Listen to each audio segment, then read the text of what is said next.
वर्ग का कोई बच्चा 21 वर्ष में बूढ़ा हो जाता है और दूसरे वर्ग का कोई लड़का 28 साल में जवानी के ठुमके आरक्षण के डीजे पर लगाता है। बिहार जहां गणित में निगेटिव अंक पाने वाला व्यक्ति सिस्टम के माइनस से गुणा करके इस प्रकार पॉजिटिव बन जाता है कि नौकरी तो अकेले में घर बुलाकर कहती है, ए जी हमको रखिएगा। तालियों की गड़गड़ाहट में न्यू इंडिया का नारा भले ही भावनाओं की थाली में संभावनाओं को सजाकर निकलती तो एक सुनहरे भविष्य की तरफ है, लेकिन समझौतों के लहर में अतीत के बुलबुले यकीनी तौर पर हैरान तो करते हैं।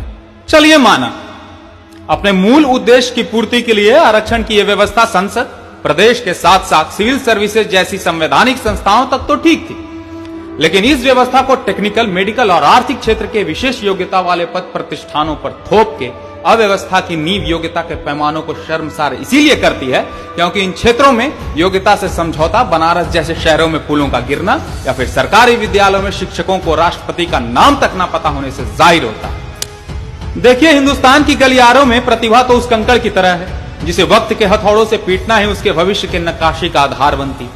जिम्मेदारी के बोझ तले संस्कारों की गठरी बांधकर कोई युवा कंपटीशन के जंग में कूदता तो ऐसे है मानो जमीन हिल जाए। मन को बहला फुसला कर कभी दिक्कत हो तो 3 इडियट्स वाला ऑल इज वेल सुनकर प्रतिस्पर्धा का श्री गणेश भी कर देता है।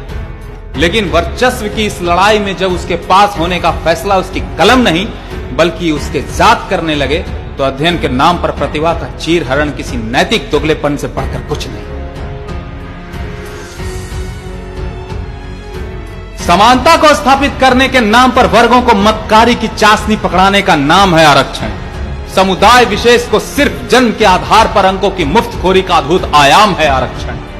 अद्भुत इसलिए क्योंकि जन्म के समय अगर किलकारियों की आवाज से जात पात पता चल जाती तो साहित्य के हर एक कोने से शब्दों के माटी से ऐसा महल बनता जिसमें लोगों की नुमाइंदगी उनके कर्म से नहीं बल्कि आन बान और शान से बनी आरक्षण के शीश महल से होती।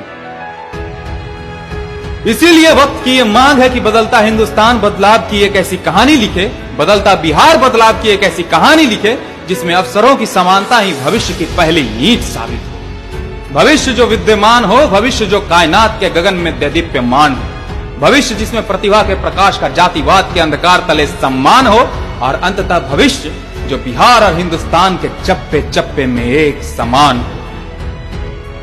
धन्यवाद।